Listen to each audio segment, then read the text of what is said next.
Love Serye TV. Billionaire's Cold-Hearted Wife.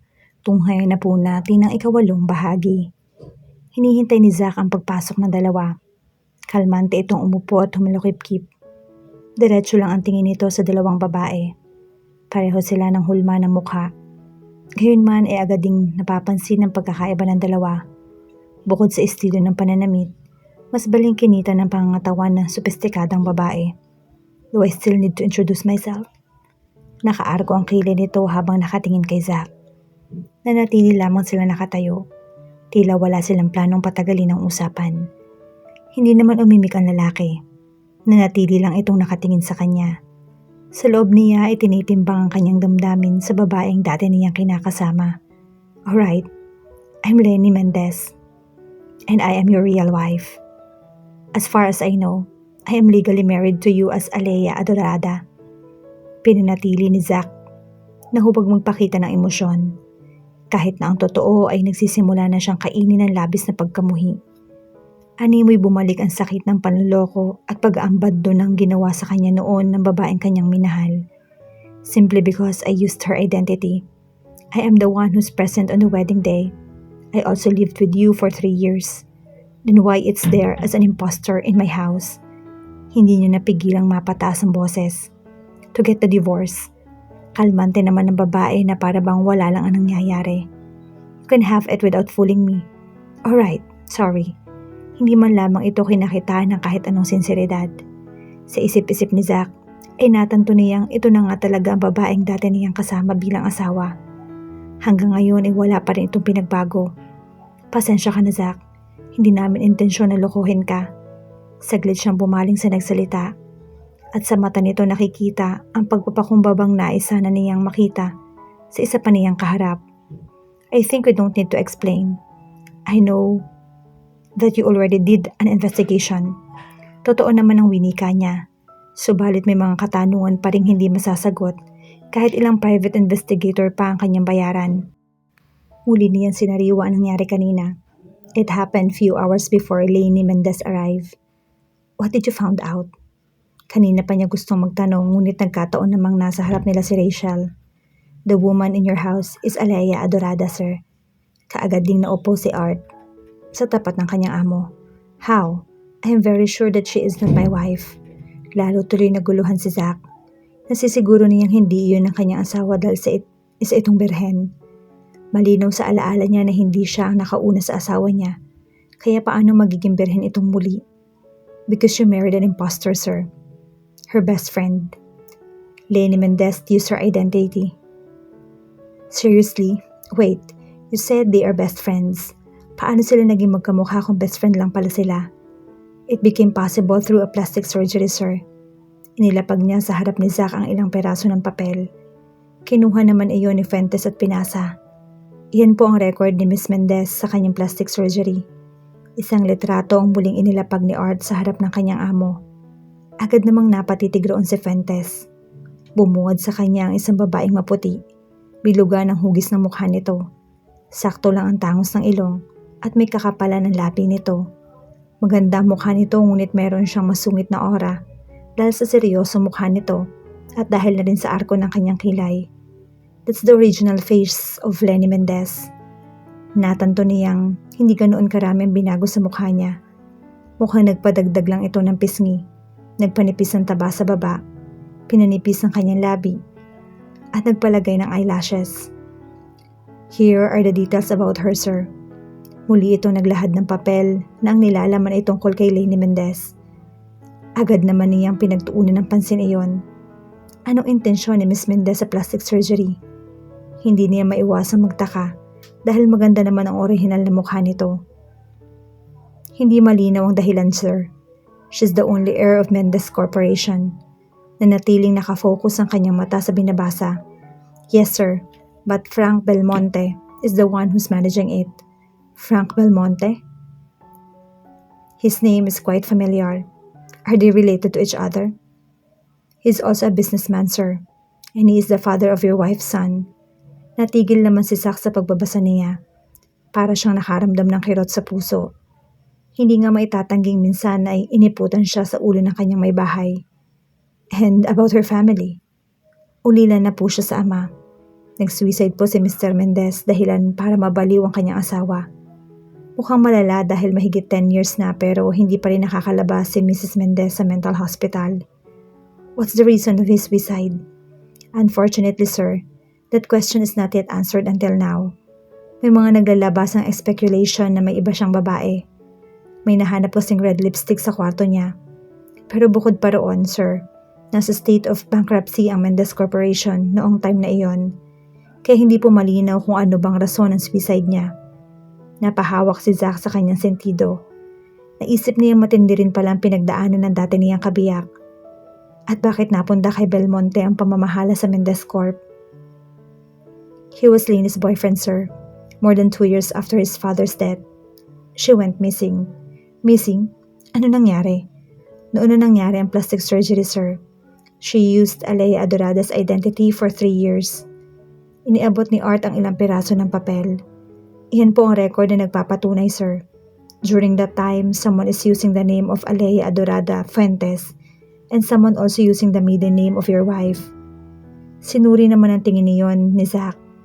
Naroon nga ang record at transaction ng ilang Alea Fuentes at Alea Adorada. And here are the details about Miss Adorada. Nag-abot ito ng ilang piraso ng papel na agad namang kinuha at pinasadahan ng tingin ni Zach. Naroon ang mga basic information ukol sa kanya gaya ng educational at employment background. Nabanggit rin ang pagiging legal nilang mag-asawa. Naulila siya at the age of 19. Hindi niya maiwasang mapakunot noo. Yes sir, parehong namatay ang parents niya sa isang plane crash. Nanatiling nakatuon ang atensyon niya sa kanyang binabasa. Noon po niya nakilala si Lainey. That's the beginning of their strong friendship. So, sabuatan ito ng best friends. That's maybe the reason why Alea is pretending to be my wife. Agad niyang napilig ang kanyang ulo nang maalala ang kanilang sitwasyon. Totoong asawa nga pala niya si Alea Adorada. I mean, kinukonsinti niya ang best friend niya kaya siya ang nandito. Inalis niya ang atensyon roon at bumaling kay Art. Posible sir, pero sila lang po ang makakapagsabi kung ano ang totoong dahilan. Sa ngayon po, hindi natin alam ang totoong intensyon nila. Yeah, you're right. Maaaring pera lang ang habol nila. Tumango-tango ito bilang tanda ng pagsang-ayon kay Art. But I suggest, sir, should keep one of them. Kasi kung may masama po silang intensyon, mas mabuting nasusubaybayan mo kahit ang isa lang sa kanila. At ngayon nasa harap na niya ang dalawa, sino ngayon ang dapat niyang piliin? Now that the truth is revealed, I am hoping that you will grant us the divorce that we are asking from you. Alea, and I will discuss about it. Agad sumagot si Zach. Kung mayroon mang dapat mag-usap tungkol doon ay silang dalawa lamang ni Alea dahil sila ang kinikilalang legal na mag-asawa ng batas. That's good. Since everything is settled, we'll go ahead. Pumihit ang paa nito patalikod. You go ahead. Alea will stay in this house. Agad naman siyang napalingon. What? Hindi nito na itago ang gulat at pagkadisgusto sa tinura ni Fuentes. As long as she is married with me, she will stay in this house. Puno ng pinalidad ang boses ni Zach. Ngayong araw, tinatapos na niya ang pagiging sunod-sunuran sa babaeng kanyang minahal. Ipapakita niyang lumilipas na din ang damdamin kasabay ng panahon. Are you listening to yourself? She is not your wife. Tuluyan ang nawala ang composure nito. She is. I am legally married to her. Napairap na lamang si Lainey sa kanyang katuwiran. Alright, but she is still a stranger. Not anymore. Totoo namang hindi na ito estranghero dahil nakasama niya na ito ng ilang linggo. We will still leave this house. Agad nitong hinawakan ng kamay ni Alea at hinila ito ng marahan. Ngayon niya napatunayang magpahanggang ngayon ay wala pa rin pinagbago ang dati niyang kabiyak. Okay, you choose. Both of you will leave this house or both of you will be in jail. What? Humawak si Alea sa kamay dahilan para mapahinto ito sa pagsasalita. I'll just stay here, if that's what he wants. Gumuhit sa mukha ni Lainey ang pagtutol at pag-aalala. Ayos lang ako. Don't worry about me. Kaya ko ang sarili ko. You heard that, Miss Mendez. The door is wide open. It is waiting for you to leave. Automatiko namang nagtangi sa mga ngipin ni Lainey sa sinabi ni Zach. Pinalambot lang niya ang ekspresyon nang bumaling siya kay Alea. Take care of yourself. Call me if anything happens. I will rescue you immediately. Humawak pa ito sa pisngi ni Alea. Thank you, Lainey. Salamat rin dahil dumating ka. Ipinatong niyo ang palad niya sa kamay ni Lini sa kanyang pisngi. You're like a sister to me. I will not let anybody harm you. Sa kanilang paghaharap, may isang natanto si Zack. Iyon na yung pagiging malambot ng puso at pagkatao ni Lini kay Alea. I am always here for you. Yumakap sa kanya si Alea at agad naman itong ginantihan ng mahigpit, ngunit panandali ang yakap. Nang humakbang si Lini palabas ng pintuan, hindi na mapigilan ni Alea ang panggigilid ng mga luha. Nang sumara ang pintuan ay agad niyang pinahid ang luha bago ibaling ang tingin kay Zack. Sorry sa ginawa kong pagpapanggap, Zack. Bakit ka nga ba nagpanggap? Kagabi pa niyang gustong itanong yun pero pinili niyang ipagpaliban na lang. Matapos niyang marinig ang pag-iyak nito. Hindi rin ito ginalaw kagabi ang pagkaing dinala ng katulong. Matapos siyang ikuha ng kasambahay ng damit, ay kaagad din itong bumalik sa pagtulog. Dahil kailangan kong ipawalang bisa ang kasal natin bago pa malaman ni Ken. Sa isip-isip ng binata ay naglalaro ang ideya kung gaano kaswerte ang kasintahan nito sa kanya. Wala na kayo ni Ken kaya ano pang silbi ng divorce? Kailangan pa rin para wala na akong sabit kapag nahanap ko na ang tamang tao para sa akin. Ganun na rin sa'yo. Hindi naman umimik ang isa. Si Zack bagkos ay nanatili lang itong nakatingin sa kanya. Sana mapatawad mo ako sa nagawa ko. Kung plano mo akong kasuhan, go ahead. Hindi kita pipigilan. Aminado naman akong nagkamali ako. I can find any case to file.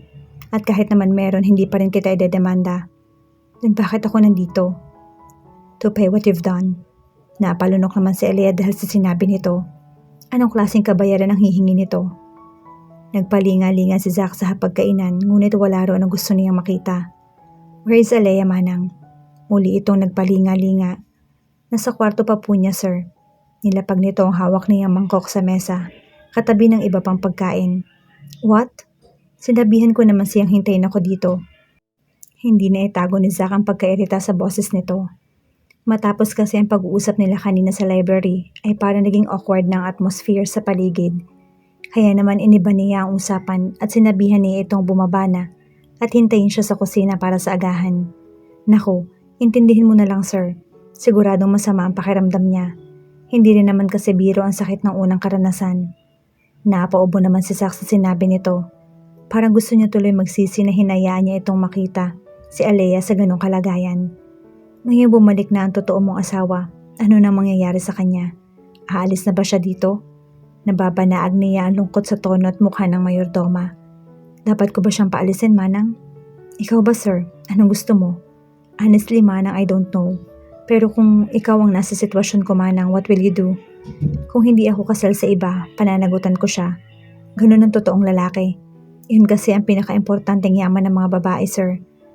Ngumiti na lamang ng bahagya si Zack. Naisip niyang nakalimutan na yata ni Manang Lina na iba na ang panahon ngayon. At bukod pa roon, hindi niya na kailangang panagutan si Alea dahil pinakauna sa lahat ay matagal na itong kasal sa kanya nang hindi niya nalalaman. Bring her food, Manang. And by the way, papasok ko sa trabaho ngayon. Umupo ito sa lagi niyang pwesto sa hapagkainan. Okay po, sir. Sasabihan ko si Kanor na ihanda ang sasakyan. Let's just do that, Manang. Just go to Alea and bring her some food. Huminto ito sa pagsasalita at animoy nag-aalangan. And take care of her. Sumilay naman ang ngiti sa labi ng matandang mayordoma. Opo, sir. Yumuko pa ito bago tuluyang tumalikod. Naku, pinapairal pa kasi ang pride. Hay pag-ibig. Kung kailan nagkakaromansahan at saka mag-iiwasan. Bagamat pabulong ay hindi naman iyon nakaligtas sa pandinig ni Zack. Hindi na lamang umimik si Zack at pinagpatuloy na lamang niyang pagkain. Ngunit para sa kanya ay hindi iyon dahil sa pride. Gusto na lang niyang baguhin ang kanyang sarili. Pagod na siyang magpakamartir dahil wala namang isinukli sa kanya kundi pambabaliwala lang. Bawat makasalubong o madaan ng empleyado ni Zack ay agad siyang binibigyan ng pagbati. Ngunit nang marating niya ang CEO sa area ay binalot ng katahimikan ng paligid. Nagpatuloy siya sa paglalakad. Mula sa tahimik na paligid ay umusbong ang hikbi.